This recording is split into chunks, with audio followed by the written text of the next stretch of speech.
Hello, welcome to Light from Above. My name is David Kenney. I'm the preacher for the Church of Christ in Wadsworth, Ohio. Today we're talking about marriage, and the subject of our discussion today is before I say I do.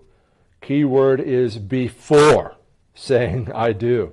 Marriage is a very serious proposition, and there's some things that you need to give serious consideration to before you say I do. And we're just going to talk about a few of those today.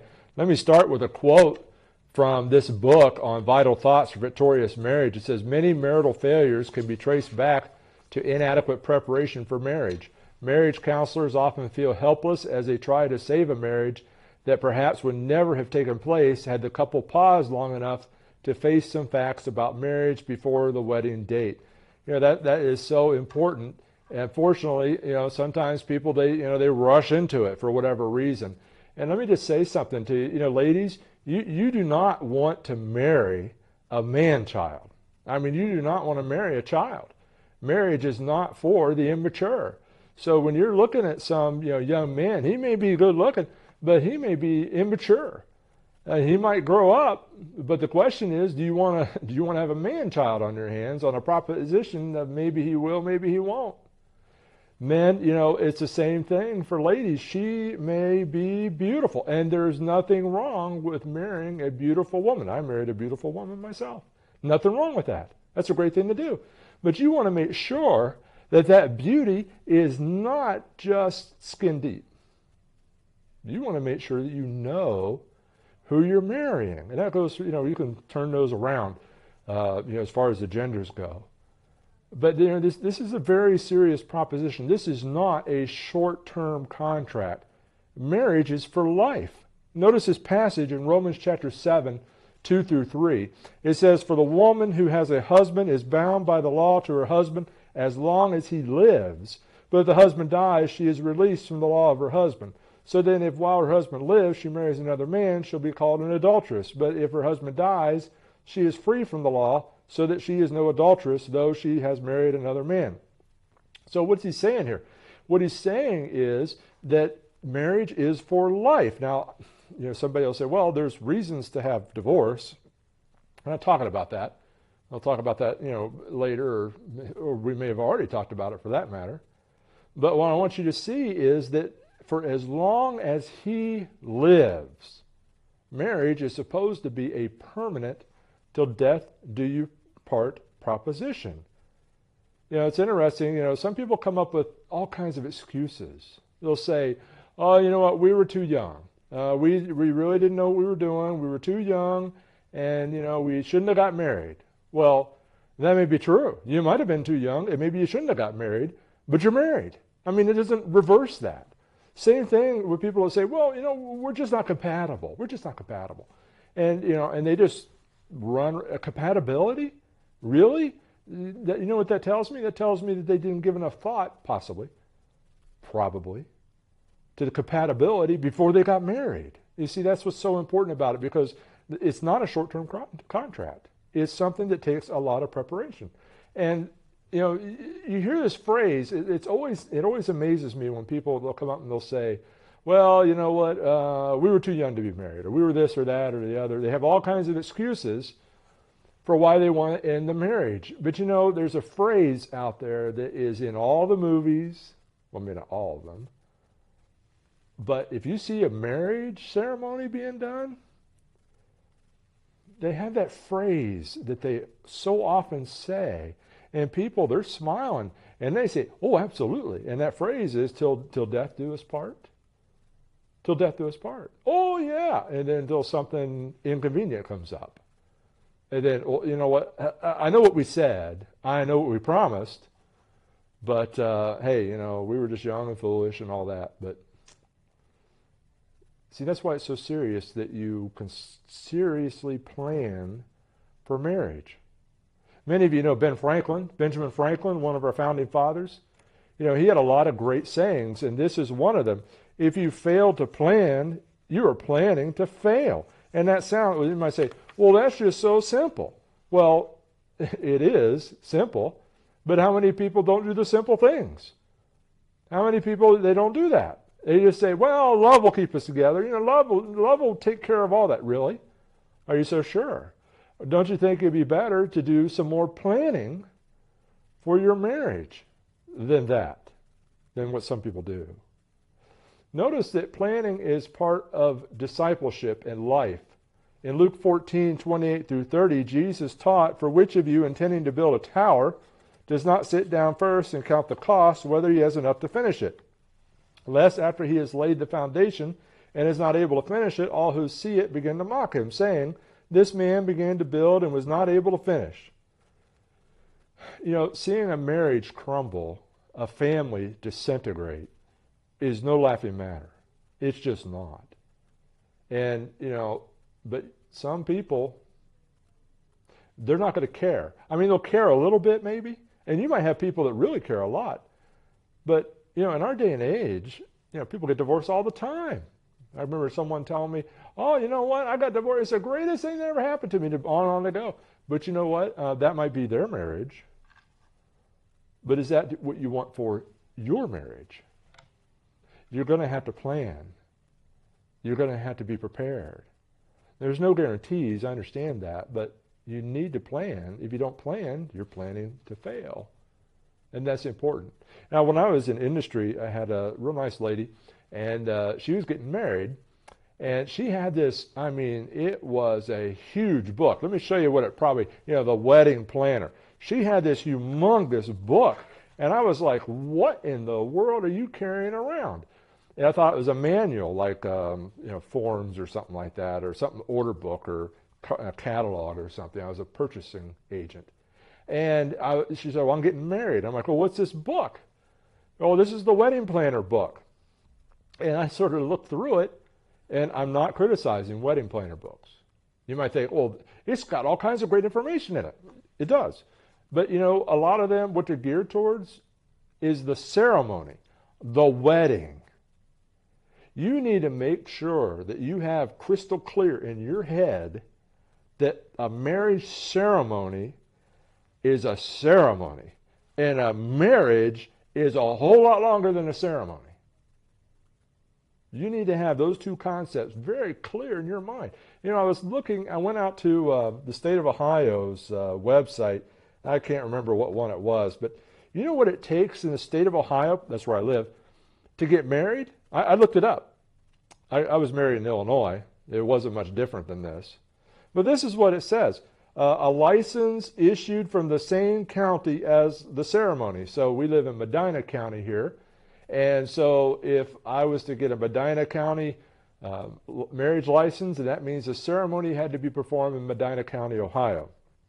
Both parties had to be 16 years of age. 16. I have a 16-year-old son that I am trying to determine if he is able to drive the car. But they'll let you get a marriage license. He just got his driver's license. 16? Think about that. Or there's no waiting period. You go buy a gun. You know what you have to do a lot of times? You got a waiting period. There's no waiting period. It's just like, you're right down going down the aisle. There is no blood test. There used to be a blood test requirement in some places. Nope, don't need that. You have to pay money. That is always the case. You always have to pay the government money. It doesn't matter what kind of license it is. They'll give you a little sticker or whatever. You're paying for it no matter what it is. Money's always involved. That is universal. No witnesses are required in the state of Ohio. So, you just have to be married in the same county.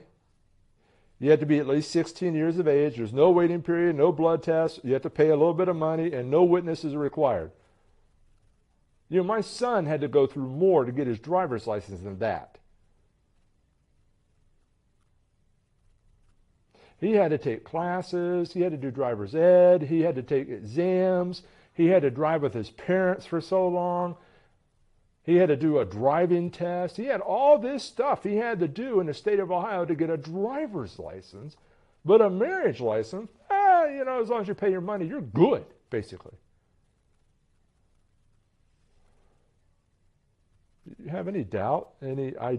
How hard is it to believe with standards that low or thresholds that low and people getting married so easily, why we have so much divorce. Could that be possibly why? We talk a lot of things about being prepared for this kind of contingency or that kind of contingency. We do all this kind of planning and everything for this or that. But what is more important than marriage? I mean, just write it down on a list. And just do a little assessment. How much planning, how many hours of planning have I done in what I think these things are important on? Now, I know some people, they'll spend all their time on that wedding planner book. No criticism of the wedding planner. But marriage is more than the ceremony. Well, what kind of counseling, what kind of preparation should you think about? Well, I can't cover all of it, but let me give you one big one. Premarital counseling. I would encourage you to take premarital counseling. I was looking at the Mayo Clinic website, and they gave me some information. It said premarital counseling can help couples improve their relationship before marriage. Through premarital counseling, couples are encouraged to discuss topics related to marriage such as, and these are things you need to talk about. And I gave you another quote there from WebMD about how effective premarital counseling can be. But such topics as finances, communications, beliefs and values, roles in marriage, affection and sex, children and parenting, family relationship, decision making, dealing with anger, how you're going to spend time together. You're going to have to think about those things because that's a part of marriage. It would be good, it would be helpful. It says, 30% stronger marriages, people that went through premarital counseling. It would be a wise thing to do to go seek a reputable premarital counselor and have them go through these lists for you. You know what kind of list? Checklist. You might think, checklist. That's not very romantic. Romantic. That's the wedding planner. We're talking about marriage. There's romance in marriage too, but I want to make sure you have that clear in your mind. Talking about marriage here. What happens after that ceremony? Premarital counseling will help you go through together these items that you will have wanted to cover, believe me, before you said I do. You're going to want to do it. You might say, well, did you do that? Yes, we did. We did go through it. Matter of fact, we went through it twice. We had a professional counselor where we went to school, and then my father's a minister, and he required so many hours of premarital counseling with him. I told him, I said, well, Dad, I already had this doctorate, guy, Mike Craven's excellent. He's a professor at Free Hardeman where I went to school, still is. And Dad said, well, that's excellent. He's great, but you're going to sit down with me before I perform the ceremony. Well, okay, sure. So I actually did it twice. So let me recommend to you that you at least do it once before you say I do. Another big one, I gave you a big long list, but here's another one, financial planning. Remember we talked about that tower Jesus was talking about in that verse? He's talking about, sitting down and counting the cost. There's a reason why that's important. I mean, notice this statement here.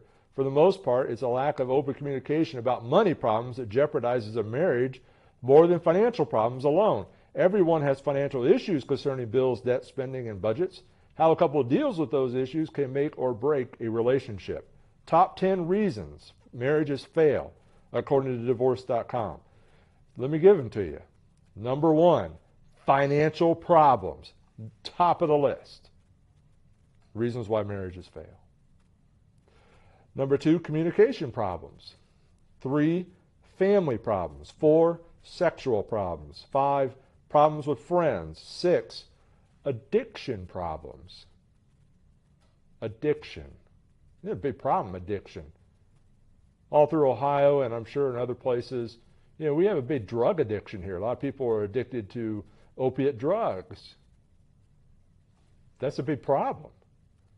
But there's other kinds of addictions too. They can ruin your marriage. Some of these addictions, like opioids, they'll ruin your life. Serious business. Don't ignore it. There is also abuse problems. That's physical, sexual, mental, verbal, all that.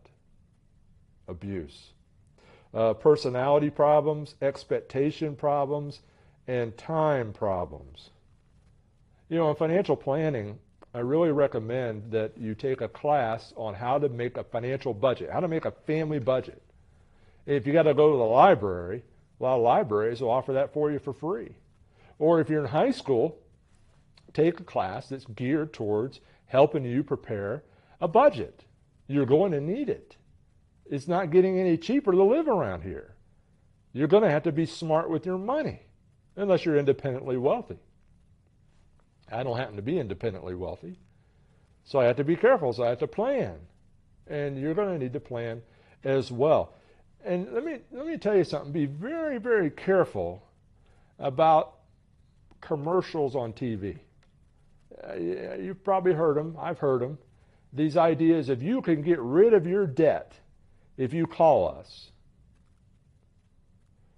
Trust me, you will want to better manage your finances so you never have to call that number. And be very careful about programs. The government has programs out there to maybe, you know, they had a lot of them when people were losing their homes. And they had one, will help you stay in your home. Okay. Well, that's good. And I'm sure it was helpful to some people in some situations, but I checked that one out because I was unemployed for a couple of years, and I didn't want to lose my house. And I thought, well, let me take a look at it. So I read the fine print, and I read the questions and answers, and I came across this one question: will there be a balloon payment at the end of my mortgage? Because they'll refinance your mortgage, and they said there could be, probably will be, a balloon payment. You might think, oh, well, so what? Well, you know what happens with a balloon payment? The balloon payment just basically takes all your debt, saves it all to the end, and then when you think you're done, then the balloon pops on you, and you have to take another mortgage out just to deal with the balloon, and you'll be thinking, why in the world did I do this? I was better off before. Oh, but that was 15 years ago. You see, you're going to have to think long term. You're going to have to, I had a professor, Dwayne Wilson. He was excellent about talking about the time value of money. Money is important, and time is too. And combined, they can make or break your finances. You need to pay attention to that kind of thing. We need to take a finance class. I'm not talking about stocks and equity class, how to trade. I'm talking about how to create a family budget and some financial planning tips along those lines. It will be well worth your while to do that, financial planning. You know, another thing, don't be afraid to seek counselors. Don't be afraid to seek people to help you during these stages. You're going to need help. Proverbs 15:22 says, without counsel, plans go awry. But in the multitude of counselors, they are established. You know, there are people out there that are willing to help you. We've had a lot of people, some of them 80, 70, 80 plus years old. And they would offer their advice. And my wife and I, when we were dating, we really wanted to pay attention to that because, some people say, well, they're just a bunch of old people. Well, you know what, you'll be older too, so be careful about that. But they've been around the block maybe 50 times. So pay attention to what they're saying. Oh, they may not be able to tell you anything about a smartphone, but so what? They know about life. They know about principles. They know about things that work. And they probably know about things that didn't work, mistakes maybe they made, and maybe they could help you avoid some of those. Don't dismiss people that you think don't have anything to add. Be very careful about that kind of a thing. Don't be afraid to seek counsels.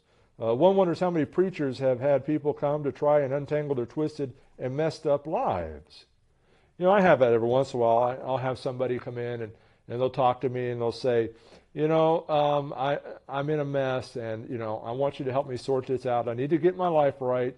I need to come back to the church and I want you to help me do that. And I'm like, okay, well, let's just do that. So what have you been doing? And what's the problems? And you know what sometimes they'll do? They'll give you something that I don't know who can ever untie some of the damage. I'm like, you got to be careful because, people, they didn't set out for that to happen.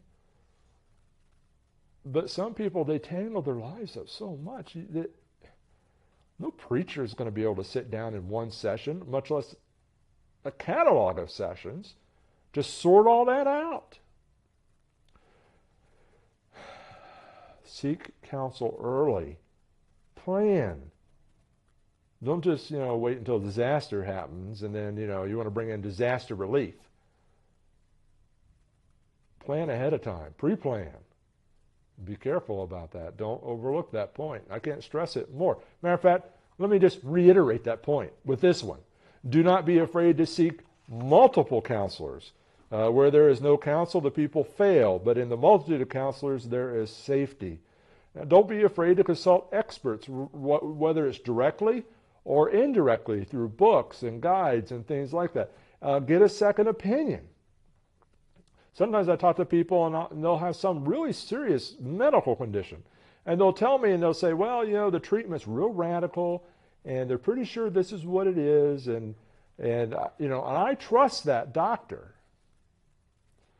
And I say, well, did you get a second opinion?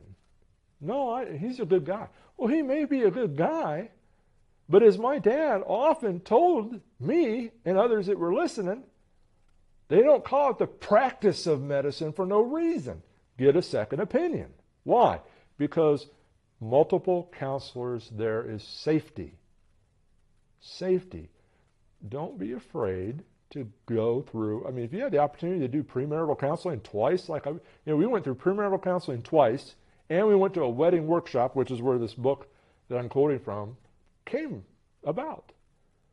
I don't regret any of it. I even took a Christian counseling class on my own.